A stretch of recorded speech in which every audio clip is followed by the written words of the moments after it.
Sa ilalim ng nakakapasong sikat ng araw sa syudad, isang katekistang nagngangalang Alena ang hinarang ng isang abusadong pulis, isang pangyayaring gigising sa isang sinaunang kapangyarihan sa kanyang pagkatao. Mula sa isang nakamamatay na suntok hanggang sa isang misteryosong itim na sasakyan na sumusunod sa kanya, ito ang simula ng isang malawak na konspirasyon na hindi kailanman inasahan ng sinuman. Ang tanghaling iyon ay tila mas matindi ang init kaysa karaniwan, na para bang ang araw ay nakabitin ng direkta sa itaas ng sentro ng lungsod. Si Alena, isang 27 taong gulang na babae na kilala sa kanyang mahinahong kilos, ngunit matatag na paninindigan sa pagtuturo, ay kalalabas lamang mula sa maliit na kapilya kung saan siya regular na nagbibigay ng aral sa katesismo. Mula sa malayo, ang kanyang simpleng puting bestida ay tila kumikinang sa sinag ng araw, na nagpapatingkad sa kanyang anyo sa gitna ng magulong kalye ng Maynila. Ang nakakapasong hangin ay hindi hadlang para sa kanya, sanay na siya sa paglalakbay sa tanghali pagkatapos ng kanyang mga gawain. Ngunit ang araw na iyon ay may kakaibang pakiramdam.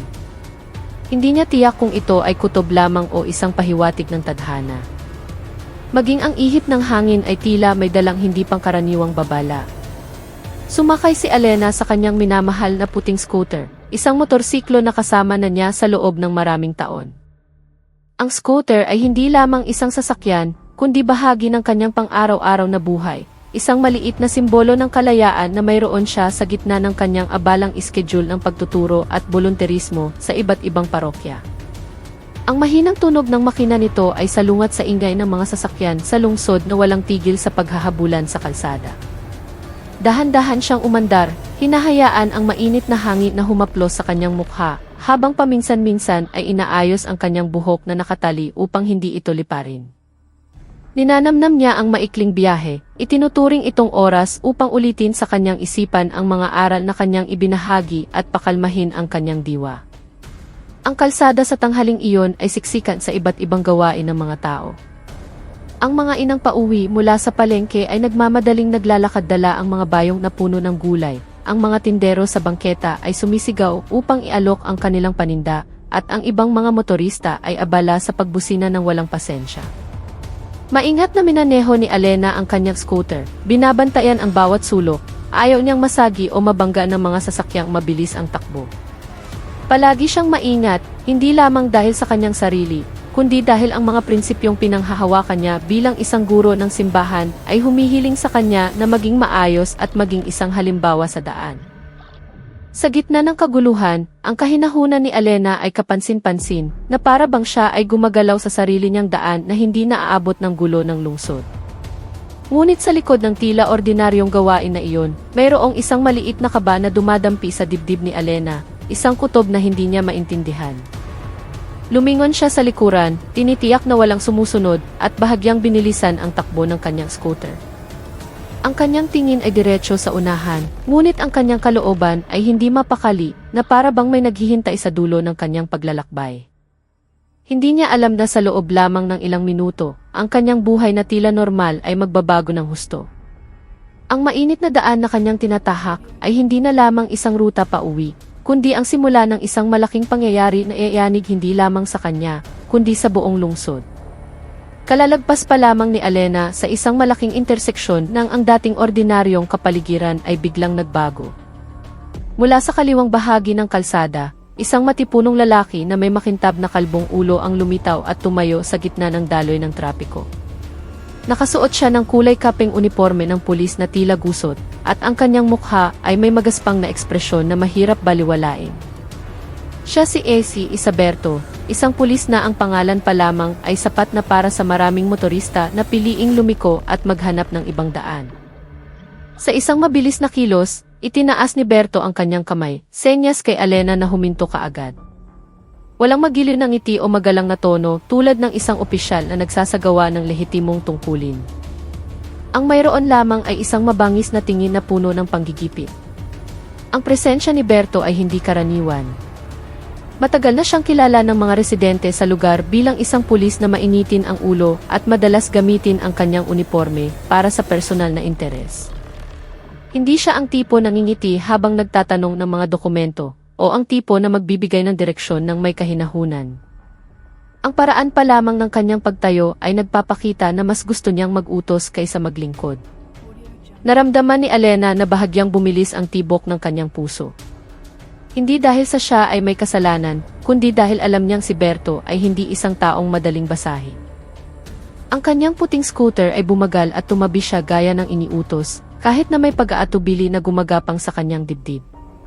Sa sandaling huminto si Alena, lumapit si Berto nang may malalaking hakbang na tila nagmamadali ngunit puno ng kayabangan.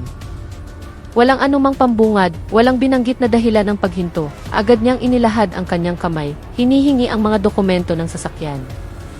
Ang kanyang paghinga ay mabigat, ang kanyang boses ay magaspang, at ang kanyang maliliit na mata ay sinuri ang scooter at ang anyo ni Alena mula ulo hanggang paa. Walang pagbati, walang etika, walang paliwanag. Tila ang paghinto ay planado, na para bang si Alena ay isang espesyal na target na sinadyang piliin. Napansin ito ni Alena, ngunit pinanatili niya ang kanyang composure at inabot ang mga dokumento ng may matatag na kamay. Sa gitna ng tumitinding init, ang sitwasyon ay lalong naging kakatwa. Ramdam ni Alena ang hindi pangkaraniwang presyon mula sa pulis na nasa harapan niya.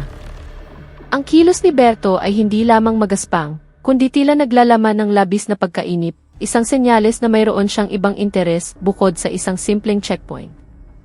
Nanatiling kalmado ang mukha ni Alena, ngunit ang kanyang isipan ay nagsimulang gumana ng mabilis, sinusubukang unawain ang dahilan sa likod ng biglaang pagharang na ito. Hindi niya namamalayan, ang simpleng pagharang na ito ay ang unang pinto patungo sa isang malaking hidwaan na magbubukas ng isang nakatagong konspirasyon na hindi niya kailanman naisip. Inabot ni Alena ang kanyang rehistro at lisensya nang may mahinahong kilos na sumasalamin sa katatagan ng kanyang puso. Alam niyang kumpleto ang lahat ng kanyang dokumento at walang dahilan para kwestiyonin ito ng sinuman. Tinanggap ni Berto ang mga papel ng may magaspang na kamay na para bang inaagaw niya ito, hindi sinusuri. Sa ilalim ng nakakapasong sikat ng araw, ang mga papel ay bahagyang iwinagayway ng hangin. Ngunit si Alena ay nanatiling nakatayo ng tuwid ng walang ipinapakitang takot. Para sa kanya, ang pagharap sa kawalang katarungan ay hindi na bago, ngunit sa pagkakataong ito ay may kakaiba. Mas matindi ang panggigipit, mas kakatwa, na para bang hindi lamang isang pulis na mainitin ang ulo ang kanyang kaharap, kundi isang bagay na mas madilim pa. Binuksan ni Berto ang mga dokumento isa-isa, ang kanyang mga mata ay naniningkit, isang senyales ng hindi pagkatuwa. Naghahanap siya ng butas, sinusubukang makahanap ng kahit anong maliit na pagkakamali na maaaring gamitin bilang dahilan upang gipitin si Alena. Ngunit habang tumatagal ang kanyang pagsusuri, lalong nagiging malinaw na wala siyang maipipintas. Lahat ay nakasulat ng malinaw, lahat ay balido, lahat ay naaayon. Ang mukha ni Berto ay dahan-dahang nagbago, hindi dahil sa kasiyahan sa pagtupad ng tungkulin, kundi dahil sa matinding pagkadismaya. Wala siyang nakitang anumang maaaring panghawakan, at iyon ang nagpamukha sa kanya na parang isang mabangis na hayop na nawala ng biktima. Ang kanyang kaliwang kamay ay kumibot, isang tanda na ang kanyang galit ay nagsisimula ng sumiklab. Pinagmasdan ni Alena ang pagbabagong iyon nang may mga matang mas matalas kaysa dati. Mayroong mali, hindi lamang isang biglaang galit o masamang ugali ng isang alagad ng batas. Ang paraan ng pagtingin sa kanya ni Berto, ang paraan ng paggangalit ng kanyang mga ngipin, at ang paraan ng kanyang pagtayo ng masyadong malapit, lahat ay nagbibigay ng senyales na hindi siya dumating para magsiyasat, kundi para mag-provoke. Naramdaman ni Alena ang isang di pangkaraniwang kutob na dumaloy sa kanyang gulugod, na para bang may isang taong mula sa malayo na nagmamasid, naghihintay ng reaksyon mula sa maliit na pangyayaring ito. Hindi niya alam kung sino o ano, ngunit alam niya na si Berto ay hindi basta-bastang sumulpot sa interseksyon ng walang dahilan. Nang ibalik ni Berto ang mga dokumento ng padabog, ang tensyon sa paligid ay tila nagbago. Naramdaman ni Alena na ang hangin sa paligid niya ay naging mas mabigat, mas siksik, na para bang may isang dayuhang enerhiya na nakikialam sa kanilang interaksyon. Naunawaan niya sa sandaling iyon na ang pagharang na ito ay hindi lamang isang biglaang checkpoint. Hindi ginagampanan ni Berto ang kanyang tungkulin. Naghahanap siya ng gulo at higit pa roon, sinusubukan niya si Alena. At lingid sa kaalaman ni Alena, ang pagsubok na ito ay ang unang pain mula sa isang malaking konspirasyon na matagal nang nagmamasid sa kanya, naghihintay ng tamang sandali upang lumitaw. Kasasakay pa lamang ni Alena sa kanyang scooter nang biglang pumunit sa ingay ng kalsada ang malakas na boses ni Berto. Sa isang mataas at mapilit na tono, naglabas siya ng isang magaspang na utos na hindi nararapat bigkasin ng isang alagad ng batas. "Bumaba ka," sigaw niya, malakas at matalim, na nagpataranta sa ilang mga ibon na nakadapo sa mga kawad ng kuryente. Ang tono na iyon ay hindi lamang galit, kundi nagpapakita ng otoridad na sinasadyang ipagmayabang, na para bang nais ni Berto na ipamukha na siya ang hari ng kalsadang iyon. Nagulat si Alena sa sarili nang maramdaman niyang nanigas ang kanyang mga daliri na nakahawak sa manibela ng scooter, hindi dahil sa takot, kundi dahil sa kakatuwang sitwasyon na ngayon ay talagang hindi na niya maaaring baliwalain. Ang mga taong dumadaan ay agad na napalingon, ang ilan ay nagdahan-dahan sa paglakad, ang ilan ay binagalan ang takbo ng kanilang mga sasakyan. Ang sumabog na boses ni Berto sa publiko ay nagdulot ng pagkausyoso at maging ng pag-aalala sa lahat. Kilala nila ang tono na iyon, ang tono ng isang pulis na pakiramdam ay may karapatang gawin ang anumang gusto niya nang walang kahihinatnan. Ilang mga ginang na may dalang mga bayong ay huminto sandali, nagkatinginan at nagsimulang magbulungan. Ngunit wala ni isa man sa kanila ang nangahas lumapit. Hindi si Berto ang taong basta-basta na lamang haharapin. Ang kanyang reputasyon bilang isang problemadong opisyal ay matagal nang kumalat, ngunit patuloy pa rin siyang pinapayagang maglibot sa mga kalsada nang walang sinumang pumupuna. Iyon pa lamang ay sapat na upang maintindihan ng mga mamamayan na may mas malaking bagay sa likod ng isang simpleng checkpoint. Dahan-dahang bumaba si Alena mula sa kanyang motor, hindi dahil sa pagsunod sa utos, kundi dahil nais niyang panatilihing kontrolado ang sitwasyon. Kahit na ang pasensya ang kanyang kalikasan, sa pagkakataong ito ay may kakaiba. May masamang kutob na nakakapit sa kanyang batok, na parang isang hindi nakikitang titig na nagmamasid sa kanya mula sa malayo. Naramdaman ni Alena na ang mainit na hangin na kanina ay nagpapainit lamang sa kanya ay ngayon ay tila pumipiga sa kanyang dibdib. Ang kanyang buhok ay bahagyang iwinagayway ng hangin na tila may dalang babala. Tiningnan niya si Berto nang walang takot. Ngunit sa kanyang puso, alam niyang anumang mangyari pagkatapos nito ay hindi magiging kasing dali ng pag-abot ng dokumento at pag-alis na lamang. Lumapit si Berto, masyadong malapit, na may malalaking hakbang na para bang sinasadya niyang lumikha ng isang nakakatakot na distansya sa pagitan nila ni Alena. Ang kanyang mukha ay tensyonado, ang kanyang mga mata ay nag-aapoy sa isang hindi makatwirang galit. Mayroong isang bagay sa paraan ng kanyang pagtingin kay Alena, hindi lamang pagkainis dahil kumpleto ang mga dokumento, kundi tila may hinihiling siyang ibang mas malaking mangyari. Lalong nakumbinsi si Alena na hindi siya basta-basta pinahinto ni Berto. May layunin, may panggigipit, may isang senaryo na isinasagawa. At ang masamang kutob sa puso ni Alena ay naging isang katiyakan na anumang naghihintay pagkatapos nito ay isang pinto, patungo sa panganib na hindi niya namamalaya na matagal nang nag-aabang sa katahimikan. Nang walang pag-aatubili, biglang inilahad ni Berto ang kanyang kamay at sa pilitang inagaw ang susi ng scooter mula sa pagkakahawak ni Alena. Ang kanyang kilos ay mabilis, magaspang, at nagpapakita na wala siyang anumang intensyon na makipag-usap ng maayos. Ang susi ay pilit na kinuha, lumilikha ng isang maliit na tunog na malinaw na narinig sa gitna ng mainit na tanghali.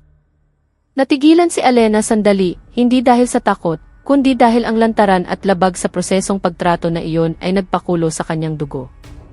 Mahigpit na hinawakan ni Berto ang susi, bahagyang itinaas ito sa hangin, na para bang ipinapakita ang isang tropeo ng kanyang kayabangan, ginagamit ang sandali upang ipakita kung sino ang may kapangyarihan sa lugar na iyon. Tumayo siya ng tuwid na may pagmamalaki, ipinapakita ang aroganteng kilos na matagal nang naging tatak niya. Sa isang mapanuring tono, binigkas niya ang isang walang basehang akusasyon na si Alena ay lumabag sa marka sa kalsada. Ang kanyang boses ay mabigat at magaspang, malinaw na naririnig ng mga residente na nagsisimula ng bumuo ng isang maliit na bilog sa kanilang paligid. Ipinahayag ni Berto ang akusasyon ng walang paliwanag, walang pagturo, walang anumang ebidensya.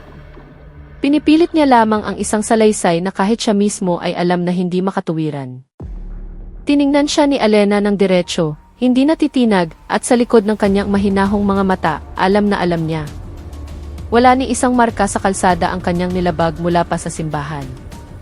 Ang paratang ni Berto ay isang kasinungalingan, at ang kasinungalingang iyon ay masyadong halata para itago. Naramdaman ni Alena na bumilis ang daloy ng kanyang dugo, ngunit pinanatili pa rin niya ang katatagan sa kanyang kilos. Huminga siya ng malalim, sinusubukang ihiwalay ang emosyon sa lohika, kahit na ang sitwasyon ay talagang nag-udyok sa kanya na magalit. Sa isang matatag na boses na nanatiling magalang, sinabi niyang wala siyang nilabag na anuman. Ipinaliwanag niya na sinunod niya ang lahat ng mga patakaran sa kalsada at binagalan pa nga ang kanyang sasakyan sa bawat kanto. Ngunit ang kanyang mga salita ay walang halaga kay Berto. Ang pulis ay umisi lamang, isang mayabang na ngiti na nagpapahiwatig na napagpasyahan na niya ang katapusan ng pag-uusap na ito bago pa man magsimula. Hindi siya naghahanap ng kalinawan, naghahanap siya ng gulo. Hindi niya gustong ipatupad ang batas, gusto niyang pukawin ang isang reaksyon. Ang kapaligiran sa paligid nila ay tila nagbago. Ang mga residenteng nanonood ay nagsimulang magbulungan, nakatingin kay Alena na may halong awa, pagkausyoso at kawalan ng magawa. Alam na alam nila ang reputasyon ni Berto at alam din na ang pag-agaw ng susi na tulad nito ay hindi makatwiran. Si Alena mismo ay naramdaman ang masamang kutob na lalong tumitindi, na para bang ang sitwasyon ay sadyang idinisenyo upang siya ay masukol. Ngunit sa likod ng panggigipit na iyon, ay isang bahagi sa kanyang pagkatao na nagsisimulang magising. Isang bagay na matagal na niyang pinigilan, isang bagay na ipinamana sa kanya, ngunit hindi niya kailanman ginamit. Inakala ni Berto na nasusupil niya ang isang mahinang babae.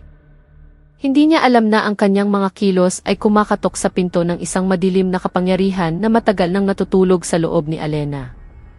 Hawak ni Berto ang susi ng scooter sa pagitan ng kanyang mga daliri. Pinaglalaruan ito na parang isang kumpiskadong bagay na hindi niya ibabalik maliban kung may ibang usapan na matutupad. Sa isang magaspang na tono, nang walang bahid ng hiya, direkta niyang binanggit ang isang halaga. 5,000 piso, sabi niya, kung nais ni Alena na maiuwi ang kanyang motor ng buo. Walang paliwanag, walang patunay, walang legal na argumento, isang purong pangingikil na ipinahayag na parang isang banta. Ang kanyang boses ay mabigat, puno ng panggigipit, na para bang nagtatakda siya ng presyo ng buhay, hindi lamang humihingi ng tikotong.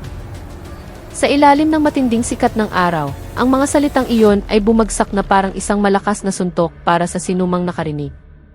Itinaas ni Alena ang kanyang mukha, tinitigan si Berto ng diretso at walang takot. Ang katatagan sa kanyang mga mata ay lumitaw ng napakalinaw, kahit na sinusubukan pa rin niyang panatilihing magalang ang tono ng kanyang pananalita. Sa isang boses na hindi nanginginig, sinabi niyang hindi niya babayaran ang perang iyon dahil wala siyang ginawang paglabag. Iginiit niya na walang marka sa kalsada na kanyang tinawiran, walang karatula na kanyang nilabag, at walang dahilan para kay Berto na pigilan ang kanyang sasakyan. Ang kanyang pagtanggi ay hindi lamang pagtatanggol sa pera, kundi pagtatanggol sa dignidad at prinsipyo.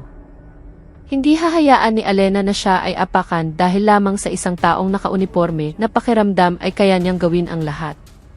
Ang pagtangging iyon ay nagpabago sa mukha ni Berto. Tumigas ang kanyang panga, naningkit ang kanyang mga mata, at huminga siya ng malalim na para bang hindi pa siya nakarinig ng taong tumanggi sa kanyang hiling dati. Sa likod ng kanyang mga mata, mayroong isang nasaktang ego na nagsimulang mag-apoy dahil sa kahihiyan. Lumingon siya sa kanan at kaliwa, tinitiyak na nakikita ng mga tao ang sitwasyon, at muling hinarap si Alena ng may mas agresibong kilos. Samantala, sa gilid ng kalsada, nagsimulang magkumpol ang mga tao.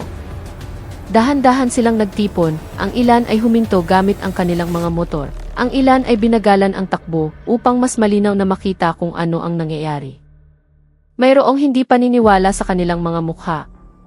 Ang sitwasyong ito ay hindi karaniwan kahit na para sa pamantayan ng isang problemadong pulis. Ang dami ng tao ay nadagdagan sa loob ng ilang segundo. Nagsimulang magbulungan ang mga tao, ang ilan ay binabanggit ang pag-ugali ni Berto na matagal nang nakakabahala. Ang ilan naman ay naaawa sa dalagang lantaran na inaapi. Ngunit walang sinuman ang nangahas na lumapit. Lahat ay nanonood lamang mula sa malayo, tinitimbang kung dapat ba silang makialam o manatili na lamang sa malayo upang hindi madamay. Naramdaman ni Alena ang titig ng dose-dosenang mga mata na nakatuon sa kanya, ngunit hindi ito isang titig na nagpatakot sa kanya. Bagkus, ang mga titig na iyon ay naging paalala na ang kanyang hinaharap ay hindi lamang isang simpleng alitan. Ito ay isang tunay na anyo ng pag-abuso sa kapangyarihan. At habang lalong nagigipit si Berto, lalong tumitibay ang determinasyon ni Alena na huwag sumuko sa kawalang katarungan. Sumabog ang emosyon ni Berto ng mas mabilis kaysa sa katinuan ng isang alagad ng batas na dapat sana inag-iingat sa harap ng publiko. Ang kanyang mukha ay tumigas, ang mga ugat sa kanyang liig ay umumbok, at walang anumang babala, biglang itinaas niya ang kanyang kanang kamay. Sa loob lamang ng ilang segundo, nang hindi nagbibigay ng pagkakataon sa sinuman na kumilos, ang kanyang palad ay mabilis na lumipad patungo sa mukha ni Alena. Ang sampal ay pumutok, malakas at brutal, na bumasag sa katahimikan ng kalsada na dati puno lamang ng ingay ng mga sasakyan. Ang tunog nito ay umalingaw ng malinaw, parang isang malakas na pagpalo ng isang bagay sa pader, na nagpasigaw sa ilang mga taong nasa malapit dahil sa gulat. Ang ulo ni Alena ay tumagilid dahil sa lakas ng sampal. Ang kanyang buhok ay bahagyang nagulo, at ang kanyang pisngi ay agad na namula. Ngunit hindi siya natumba. Natigilan lamang siya ng isang segundo habang pinoproseso ang katotohanan na ang isang pulis na dapat sana ay nagpoprotekta ay nangahas na gumawa ng pisikal na karahasan sa isang inosenteng babae sa gitna ng pampublikong daan, at hindi ito ordinaryong karahasan. Ito ay isang sampal na naglalaman ng pang-iinsulto, galit at pagpapatunay ng ego. Nanliit ang mga mata ni Alena, hindi dahil sa sakit, kundi dahil isang hangganan sa kanyang pagkatao ang kalalampas lamang. Ang grupo ng mga residente na kanina inanonood lamang ay ngayon ay talagang nagkagulo. Ilang mga ginang ang napasigaw ng mahina, ilang mga kabataan ang tinakpan ang kanilang bibig, habang ang mga lalaking nakatayo sa gilid ng kalsada ay biglang nag-anyong depensibo, kahit na pinigilan sila ng takot na humakbang. Nagsimulang marinig ang ingay, isang halo ng "Diyos ko po, baliw yang pulis na yan at grabe naman." Sa sandaling iyon, 12 ng mga telepono ang itinaas ng halos sabay-sabay. Nagsimulang kunan ng video ng mga residente ang pangyayari. Mayroong lantaran, mayroon ding patago habang nagkukunwaring may ibang ginagawa sa kanilang telepono. Ilang segundo pagkatapos ng sampal, ang sitwasyon ay naging tensyonado at halos hindi na makontrol. Tiningnan ni Berto si Alena ng may mabangis na mga mata na nawalan na ng lohika, na para bang gusto niyang ipakita na walang sinuman ang makakapigil sa kanya. Ngunit ang hindi niya namamalayan ay kasisindihan niya lamang ng isang apoy na hindi niya kayang patayin.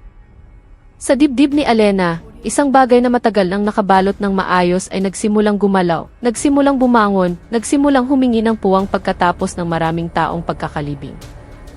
At sa harap ng 12 ng mga residente na ngayon ay nakasaksi, ang sandaling iyon ay naging isang punto ng pagbabago, isang mitsa na magbabago sa lahat. Hindi lamang para kay Alena, kundi para na rin sa mga nasa likod ng anino ng madilim na kapangyarihan. Matapos sumabog ang sampal sa hangin, ang kapaligiran ay naging isang nakakakilabot na katahimikan. Isang katahimikan na hindi nagmula sa kapayapaan, kundi mula sa isang kolektibong takot na tumatagos hanggang sa buto. 12 ng mga mata ang nakatitig kay Alena, ngunit wala ni isang paa ang humakbang palapit. Ang bawat isa ay pakiramdam na nasa isang hangganan na hindi dapat tawirin. Nakita nila ang pinakalantad na kawalang katarungan na nangyayari sa kanilang harapan. Isang dalaga na may malinis na reputasyon ang inatake ng isang alagad ng batas, ngunit ang katahimikan ang pumigil sa kanila. Isang mapait na katahimikan, isang katahimikang nagpapahiwatig na kahit nais ng kanilang mga puso na tumulong, ang kanilang tapang ay nakalibing sa ilalim ng anino ng kapangyarihan na matagal nang umaapi sa kanila. Dahan-dahang lumuhod si Alena, hindi dahil sa pagsuko, kundi dahil sa lakas ng pagtama ng sampal ni Berto. Otomatikong hinawakan niya ang kanyang namumulang pisngi, nararamdaman ang init na kumakalat mula sa balat patungo sa kanyang panga. Ang kanyang buhok ay bahagyang bumagsak sa harap, tinatakpan ang bahagi ng kanyang mukha. Yumuko siya sandali, huminga ng malalim, hindi para pigilan ang sakit, kundi para pigilan ang galit na nagsisimula ng bumangon. Kahit na nasa posisyong nakaluhod, wala ni katiting na kahinaan sa kanyang mga mata. Sa likod ng kanyang nakayukong ulo, mayroong isang tensyon na halos hindi nakikita, parang isang bagyo na naghihintay ng tamang sandali upang lumitaw. Nakatayo si Berto sa harap niya na may mapang-asar na kilos, ang kanyang dibdib ay tumataas at bumababa dahil sa emosyon. Itiniklop niya ang kanyang mga braso at humakbang palapit na para bang nais niyang tiyakin na lahat ng nakakakita ay malinaw na mababasa na siya ang hari ng kalsadang iyon. Tiningnan niya si Alena nang may mapanliit na titig, isang titig na karaniwan niyang ginagamit sa mga motoristang madaling sumunod sa kanyang mga banta. Ang kanyang mga labi ay kumurba sa isang manipis na ngiti na walang anumang humanidad. Para sa kanya, si Alena ay isang biktima na wasak na. Hindi niya alam, hindi niya kayang isipin, at hindi siya handa na tanggapin ang katotohanan na nakatayo siya sa ibabaw ng isang baga na malapit ng magliyab. Ang mga residente ay maaari lamang manood, natigilan sa gulat at takot. Mayroong kumagat sa labi, mayroong tinakpan ang bibig gamit ang kamay, at mayroon ding yumuko habang pasulyap-sulyap dahil hindi nila kayang tingnan ang ganitong kalupitan.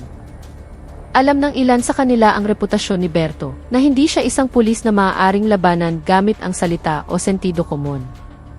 Ngunit ang hindi nila alam ay mayroong isang bagay na mas malaki pa kay Berto na dahan-dahang bumabangon sa loob ni Alena. Nakikita lamang nila ang isang guro na nakaputing bestida na pinabagsak ng pag-abuso. Hindi nila alam na ang babaeng iyon ay hindi lamang isang biktima. Siya ay isang bagyo na matagal nang natutulog, naghihintay ng sandali upang muling tumayo. Sa gitna ng nakakakilabot na katahimikan, nang inakala ng lahat na mananatiling nakaluhod si Alena at tatanggapin ang pag-aabuso ni Berto, isang bagay na hindi pangkaraniwan ang nagsimulang makita. Dahan-dahan ngunit tiyak, ibinaba ni Alena ang kanyang kamay mula sa namumulang pisngi at unti-unting itinuwid ang kanyang katawan. Ang kanyang mga kilos ay hindi nagmamadali, hindi rin nanginginig. Bagkus, mayroong isang kakatuwang kahinahunan, na hindi tumutugma sa sitwasyong kadarating pa lamang. Tila ang sakit ay walang halaga sa kanya. Tila ang brutal na sampal ni Berto ay isang hangin lamang na dumaan at hindi nag-iwan ng bakas. Ang mga nanonood ay nagsimulang pigilin ang kanilang paghinga, nararamdaman ang isang biglaang lamig sa gitna ng matinding init ng tanghali. Nang tuluyang makatayo si Alena, ang pagbabago sa kanya ay napakalinaw. Ang kanyang tindig ay tuwid, ang kanyang mga balikat ay hindi na nakayuko tulad ng isang taong pinipigilan, at ang pinakakapansin-pansin ay ang kanyang mga mata. Ang mga matang dati kilala bilang mga mata ng isang mahinhin, payapa at mapagmahal na guro, ngayon ay ganap na nagbago. Ang kanyang tingin ay matalim, malamig, halos walang emosyon. Ngunit hindi ito lamig ng puot, kundi lamig ng isang napakahusay na kontroladong kapangyarihan, isang lakas na nagmula sa isang bagay na matagal nang natutulog sa kanyang pagkatao. Si Berto, na nakatayo ilang hakbang lamang sa harap niya, ay natigilan ng isang segundo, nakaramdam ng isang hindi maipaliwanag na pagkabalisa. Hindi isang ordinaryong babae ang kanyang tinitingnan. Nagsimulang magbulungan ang mga tao, ngunit ang bulungan ay hindi na maingay tulad ng dati. Ito ay isang bulungan na naglalaman ng takot, isang bulungan na sinasakal ng kakaibang hangin na ngayon ay pumupuno sa paligid. Bakit hindi siya umiiyak? Bakit ang bilis niyang nakatayo ulit? Anong nangyari sa mga mata niya? Ang mga tanong na iyon ay naglipana sa pagitan nila. Ang ilan ay kinilabutan ng hindi alam ang dahilan. Sa pagtingin lamang sa kilos ni Alena, naramdaman nilang may isang bagay na hindi ganap na tao ang bumabangon sa kanilang harapan. Isang bagay na nagpabilis sa kanilang mga puso at nagpawis sa kanilang mga palad. Sinubukan ni Berto na panatilihin ang kanyang matapang na anyo, ngunit ang kanyang tingin ay bahagyang nanghina. Hindi niya maintindihan kung ano ang nangyayari, ngunit ang kanyang likas na ugali, ang ugali ng isang lalaking sanay sa karahasan at banta, ay nagbigay ng isang malakas na babala. May panganib sa unahan. Hindi panganib mula sa ordinaryong pisikal na paglaban, kundi panganib na nagmumula sa isang pinagmulan na hindi niya maunawaan. Samantala, tinitigan siya ni Alena nang hindi kumukurap, tulad ng isang taong kapapasya lamang na ang hangganan ng kanyang pasensya ay naubos na. Wala nang takot, wala nang kaba. Mayroon na lamang isang malamig na katatagan na nagpapabigat sa hangin. At para sa sinumang may sapat na pakiramdam, naging napakalinaw sa sandaling iyon. Ang Alena na nakatayo ngayon ay hindi na ang ordinaryong babae na sinampal sa kalsada. Siya ay isang bagay na mas malaki pa roon. Sa likod ng kakaibang kahinahunan na lumitaw kay Alena, mayroong isang bagay na gumagalaw sa kaibuturan ng kanyang katawan. Isang sinaunang kapangyarihan na sa loob ng maraming taon ay naging isang bulong lamang sa kanyang dugo at mga buto. Ang lakas ng lahi, isang sinaunang pamana na ipinasa sa linya ng kanyang pamilya, ay dahan-dahang bumangon na parang isang higanting nagising mula sa mahabang pagkakatulog. Ang kapangyarihang ito ay hindi lamang pisikal na kakayahan. Ito ay isang pagsasanib ng pambihirang tibay, lakas ng katawan na higit sa tao, at isang matalas na pandamdam sa panganib. Sa buong buhay niya, iniiwasan ni Alena na buhayin ang kapangyarihang ito. Pinili niya ang landas ng kapayapaan, ang landas ng pananampalataya, ang landas ng kahinahunan. Ngunit ang sampal ni Berto ay nagbukas ng isang pinto na matagal na niyang isinara. At sa sandaling mabuksan ang pinto na iyon, wala nang daan pabalik. Ang pagbabago ay nagsimulang makita sa paraan ng pagtayo ni Alena. Ang kanyang mga paa ay mas matatag na nakatapak sa lupa, na para bang ang mismong lupa ang sumusuporta sa kanyang katawan. Ang kanyang mga balikat ay tuwid, ang kanyang paghinga ay bumagal, at ang kanyang mga mata ay hindi na nagpapakita ng kahinahunan ng isang guro. Ang nakikita ngayon ay ang kahinahunan ng isang veteranong mandirigma na sanay na harapin ang panganib ng walang takot. Ang hangin sa paligid ng kanyang katawan ay nagsimulang bahagyang manginig, isang panginginig na napakaliit, ngunit sapat na upang maramdaman ng mga taong pinakamalapit sa kanya. Ang hangin na dati mainit ay tila huminto sandali, lumilikha ng isang bagong katahimikan na iba sa nauna. Mayroong isang hindi nakikitang enerhiya na bumangon, isang enerhiya na nagpatindig sa balahibo ng mga tao, kahit hindi nila maintindihan kung ano ang nangyayari. Ang lakas ng lahi na dumadaloy sa dugo ni Alena ay hindi isang ordinaryong kapangyarihan. Sinasabing ang kanyang mga ninuno ay mga tagapagtanggol ng hangganan sa pagitan ng mundo ng mga tao at ng mga espiritu. Binigyan sila ng kapangyarihan ng mga matatanda upang protektahan ang kanilang teritoryo, ingatan ang karangalan at hindi kailanman gamitin ito sa masama. Lumaki si Alena sa mga kwentong iyon, ngunit palagi niyang itinuturing ang mga ito bilang mga alamat lamang ng pamilya. Ngunit nang siya ay magdalaga, may ilang maliliit na insidente, tulad ng biglaang paglitaw ng lakas kapag siya ay nasa panganib na nag-udyok sa kanya na magtanong tungkol sa pamana na iyon. At ngayong araw, lahat ay hindi na alamat. Ang lakas ng lahi ay bumangon na tila alam na ang dangal ang tagapagmana nito ay nyurakan. Ang mga nanonood ay nagsimulang makaramdam ng isang presyon na mahirap ipaliwanag. Wala silang nakitang liwanag, walang malaking pisikal na pagbabago, ngunit naramdaman nila na may nagbago sa babaeng nakaputing bestida.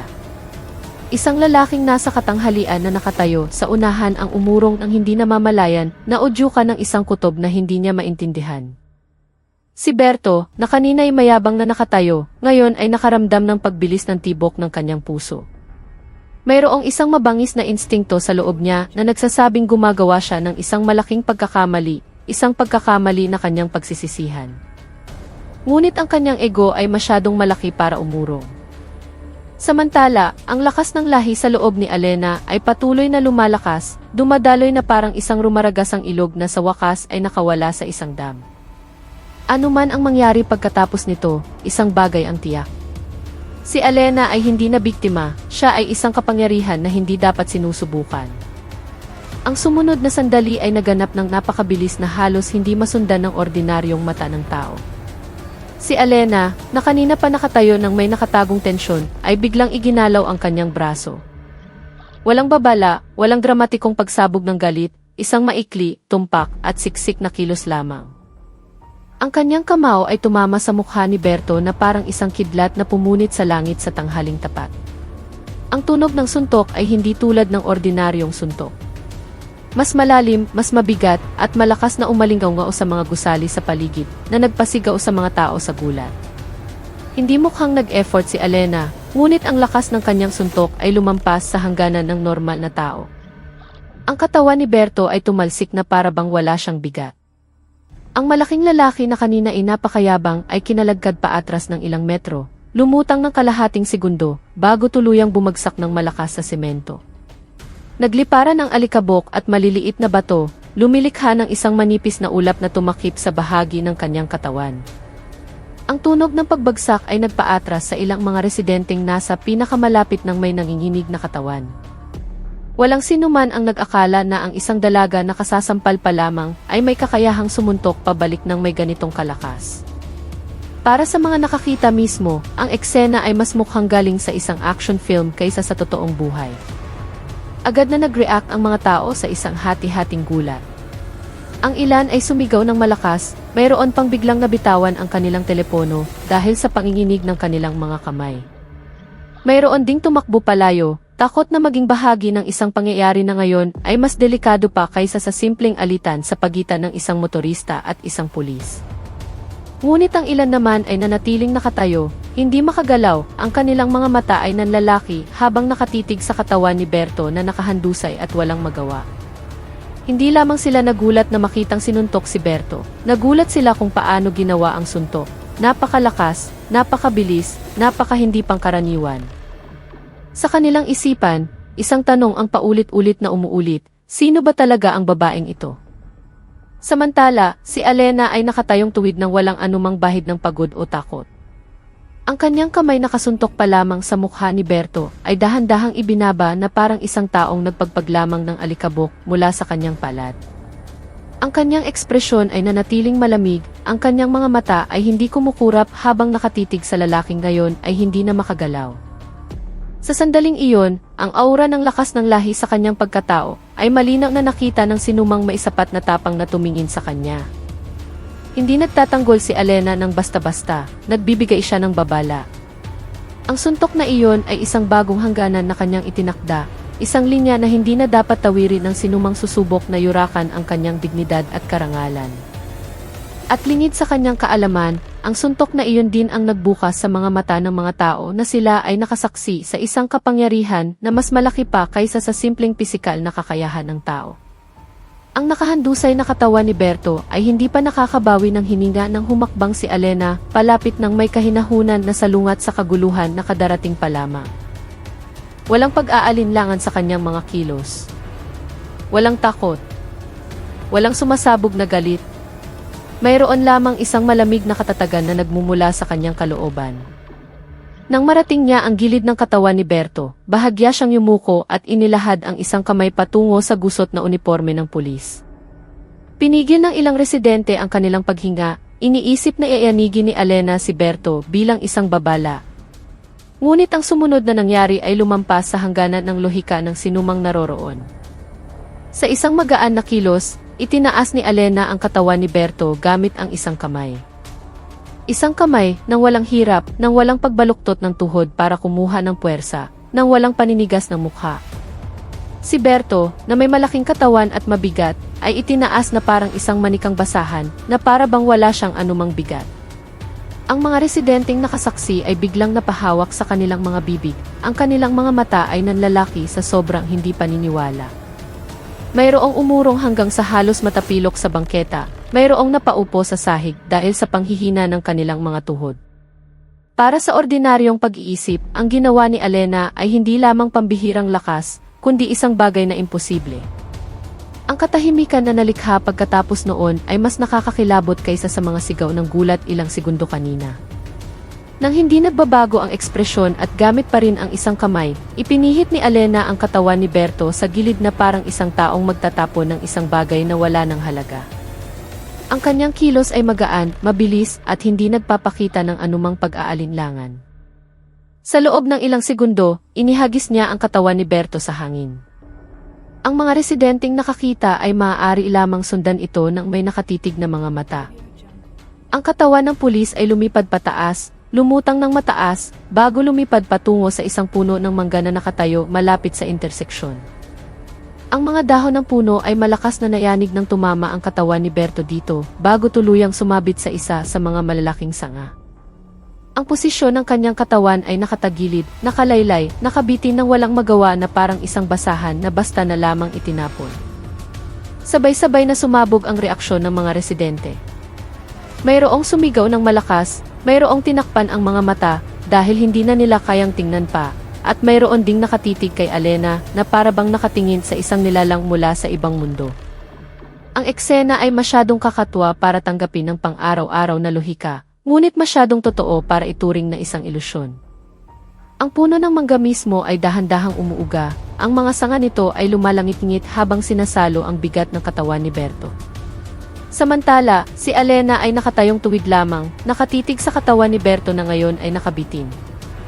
Walang pagmamalaki sa kanyang mukha, walang kasiyahan sa kanyang mga kilos. Ang mayroon lamang ay ang katatagan ng isang babae na pinilit na lumampas sa hangganan ng kanyang pasensya. At para sa sinumang nakakita sa kanya sa araw na iyon, isang bagay ang naging malinaw. Si Alena ay isang kapangyarihan na hindi dapat kailanman sinusubukan. Ang pangyayari ay naganap ng napakabilis para maunawaan ng makatwiran, ngunit sapat na malinaw upang maitala ng dose-dosenang mga mata at dose-dosenang mga telepono. Ang mga residente na kanina ay nakatayo lamang ay biglang nahati sa dalawa. Mayroong tumakbo paatras ng may nanginginig na katawan at mayroon ding patuloy na nagtaas ng telepono upang mag-record kahit na nanginginig ang kanilang mga kamay. Hindi nila alam kung ano ang mas nangingibabaw, ang takot o ang paghanga.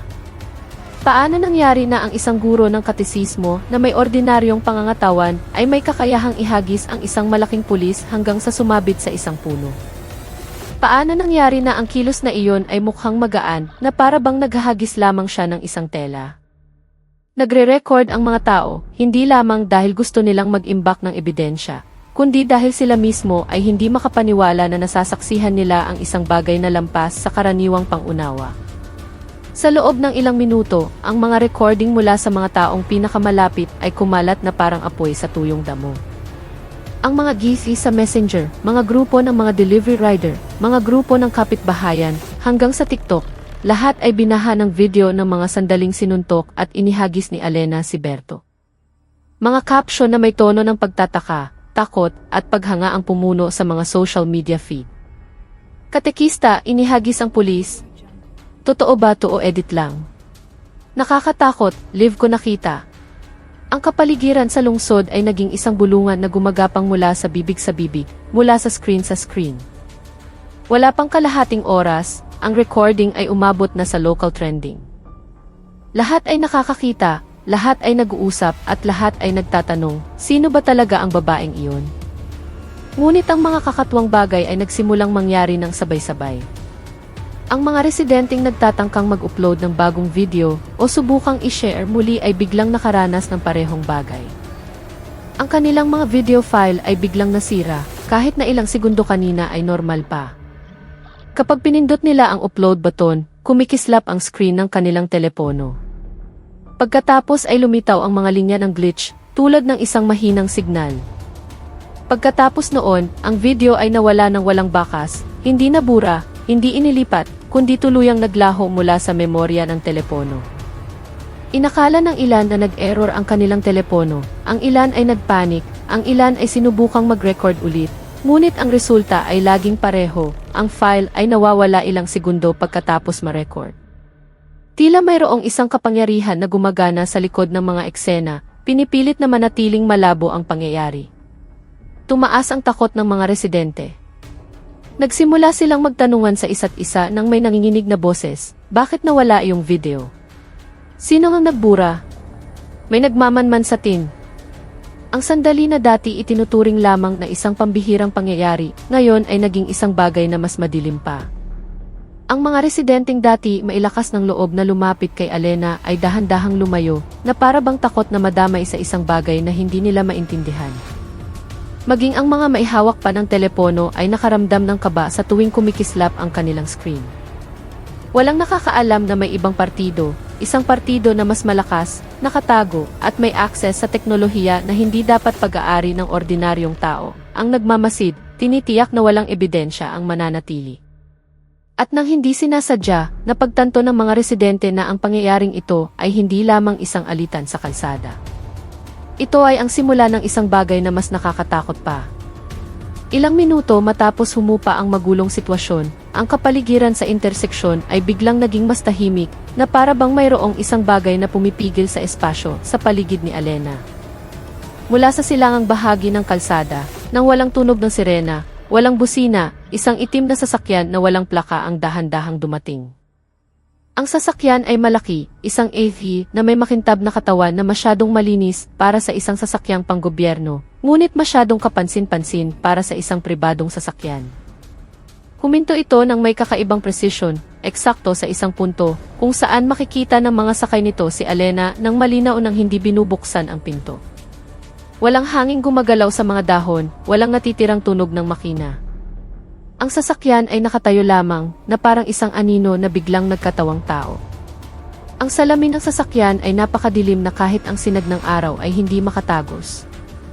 Walang silhouette, walang kilos, walang senyales ng buhay sa loob. Ngunit ang enerhiya na nagmumula rito ay malakas na nararamdaman. Naramdaman ni Alena ang hindi nakikitang titig na iyon. Isang titig na matalas, mapanuri at malamig. Isang titig na iba sa mga residenteng natatakot o nalilito. Ito ay titig ng isang taong dumating hindi para magtanong, kundi para humusga. Isang taong tila matagal nang nakakakilala kay Alena bago pa man mangyari ito.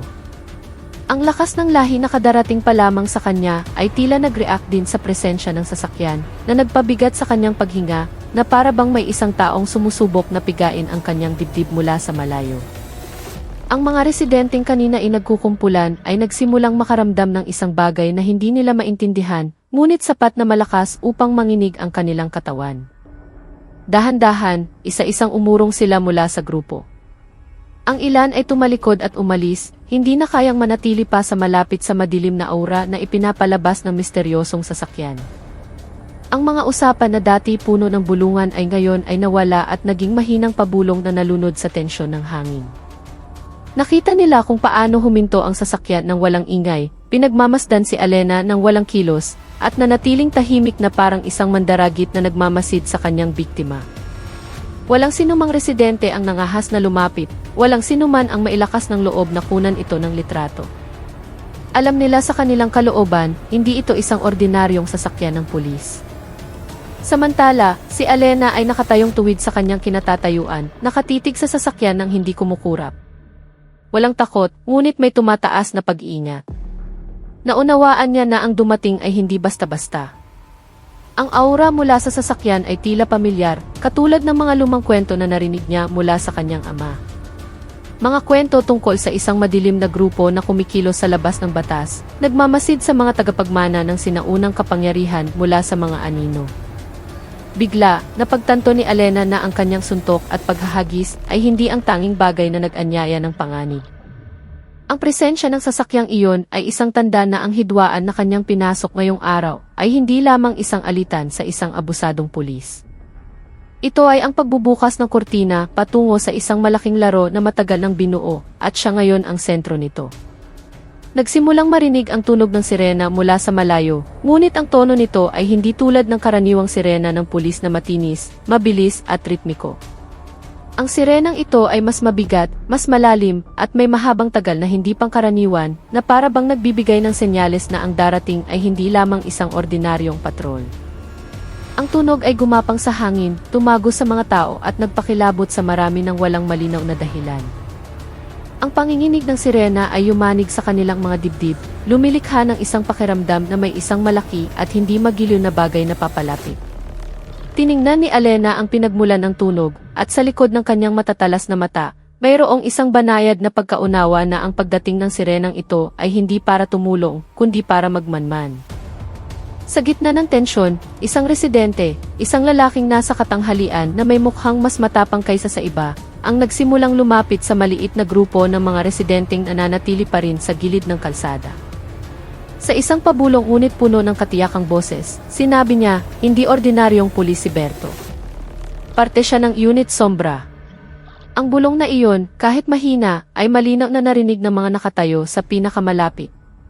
Ang mga salitang Unit Sombra ay agad na yumanig sa maraming puso, dahil ang pangalang iyon ay hindi ganap na bago sa mga residente ng lungsod. Matagal nang may mga usap-usapan tungkol sa isang lihim na unit na hindi nakatala sa opisyal na istruktura. Isang unit na humahawak sa mga bagay na hindi maaaring ikwento ng hayagan. At ngayon, isang lalaking nakabitin ng walang magawa sa isang puno ng mangga ay bahagi pala ng grupong iyon. Ilang ibang residente ang agad na tumango, senyales na matagal na nilang naririnig ang mga bulong-bulungan. Isa sa kanila, isang binata na mukhang maputla dahil sa takot, ang nagsalita ng mahina, hindi dapat nandito si Berto. Di ba't nawala siya noong nakaraang linggo? Sabi nila, nawala raw sa isang secret operation. Ang mga salitang iyon ay nagpatahimik sa buong grupo sa pangalawang pagkakataon. Lahat ay nagkatinginan, sinusubukang tiyakin kung ang narinig nila ay isang chismis o katotohanan. Ngunit habang inaalala nila ang mga nakaraang pangyayari, ang pagkawala ni Berto, ang kanyang muling paglitaw ng walang paliwanag, at ang kanyang lalong kakaibang pag-ugali, isang bagay ang naging malinaw. Walang normal sa kalbong lalaking iyon. Walang karaniwan sa kanyang pag-ugali ngayong araw. Ang bulungan tungkol sa Unit Sombra ay mabilis na kumalat sa mga residente, umiikot na parang isang malamig na hangin na biglang bumaba sa gitna ng matinding init. Nagsimula nilang pagdugtong-dugtungin ang maliliit na piraso ng impormasyon na matagal nang nakakalat sa mga madidilim na usapan. Ang mga secret operation na hindi iniulat sa publiko, ang mga pulis na bumabalik na may nagbagong pag-ugali, at ang mga tsismis tungkol sa mga eksperimentong isinasagawa sa mga itinuturing na nawawala. Dahan-dahang umurong ang mga residente na pagtanto na ang pangyayaring ito ay hindi isang ordinaryong hidwaan. Ang presensya ni Berto, ang itim na sasakyang walang plaka, at ang papalapit na sirena ay patunay na mayroong isang malaking konspirasyon na matagal nang nagtatago sa ilalim ng ibabaw ng lungsod. At sa gitna ng lahat ng ito, nang hindi sinasadya, ginising ni Alena ang isang bagay na matagal nang binabantayan ng mga partidong ayaw malaman ng mundo ang katotohanan. Matapos matiyak na si Berto ay talagang walang malay at ang mga residente ay nagsimulang lumayo dahil sa takot na hindi nila maipaliwanag, dahan-dahang humakbang si Alena patungo sa kanyang puting scooter. Ang hangin ay mas mabigat kaysa dati na para bang may isang bagay na pumipiga mula sa lahat ng direksyon. Kinuha niya muli ang susi ng motor na sa pilitang inagaw at sinuri ang paligid ng mailikas na pag-iingat na ngayon ay lalong tumalas matapos bumangon ang lakas ng lahi sa kanyang pagkatao. Sakto nang paandarin niya ang makina ng scooter at lisanin ang lugar, biglang tumunog ang kanyang telepono. Ang tunog ng ringtone ay bumasag sa katahimikan sa isang hindi pangkaraniwang paraan, lumilikha ng isang maliit na panginginig sa dibdib ni Alena. Ang screen ng kanyang telepono ay nagpakita ng isang hindi kilalang numero, walang pangalan, walang lokasyon, isang hanay lamang ng mga random na numero na tila ginawa upang itago ang pagkakakilanlan. Itinaas ni Alena ang telepono sa kanyang tainga, ngunit ang narinig niya ay hindi boses ng tao, kundi isang mabigat na boses na nagmula sa isang voice changer. Ang boses ay malalim, mekanikal, parang boses mula sa likod ng isang bakal na helmet o isang madilim na silid. Nahanap ka na namin, huling tagapagmana ng lakas ng lahi. Ang pangungusap ay binigkas ng may diin na kayang magpatigil sa puso ng sinuman. Ngunit si Alena ay nanatiling tahimik, nakikinig lamang ng walang ipinapakitang takot. Nagpatuloy ang boses. Paparating na kami para sa iyo. Ang pangungusap ay parang isang banta at kasabay nito ay isang anunsyo na ang lihim na matagal nang nakatago ay nabunyag na. Nang maputol ang tawag ng walang paalam, nang walang tono ng pagtatapos, ang itim na sasakyang walang plaka na kanina pa'y nakatayo na parang estatwa ay dahan-dahang gumalaw. Ang mga gulong nito ay umikot ng walang ingay. Sinusundan ang takbo ng scooter ni Alena na nagsimulang umandar ng dahan-dahan. Hindi lumalapit ng husto ang sasakyan, ngunit hindi rin ito lumalayo.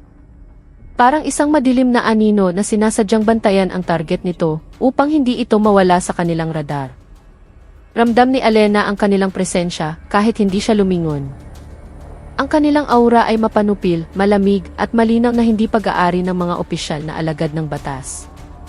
Mayroong isang bagay na mas malaki, mas madilim, at mas matanda kaysa sa anumang institusyon na ngayon ay nagmamanman sa kanya. Hindi sila dumating para manghuli, kundi para magbilang, humusga at maghintay.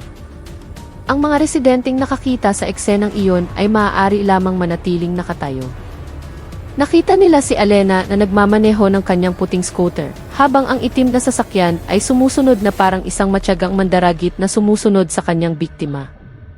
Walang nangahas na magsalita, walang nangahas na lumapit. Naramdaman nila ang isang malamig na hangin na tumago sa kanilang balat, isang hangin na hindi nagmula sa kalikasan, kundi mula sa pagkaunawa na ang nangyayari ay hindi isang ordinaryong usapin ng batas, o isyu ng abusadong pulis, o karahasan sa kalsada. Nasasaksihan nila ang simula ng isang bagay na mas malaki, mas mapanganib. At sa kanilang mga puso, isang pagkaunawa ang gumapang. Kabubukas pa lamang ni Alena ng isang pinto, patungo sa isang sinaunang konspirasyon na kahit ang estado ay hindi nangangahas na galawin.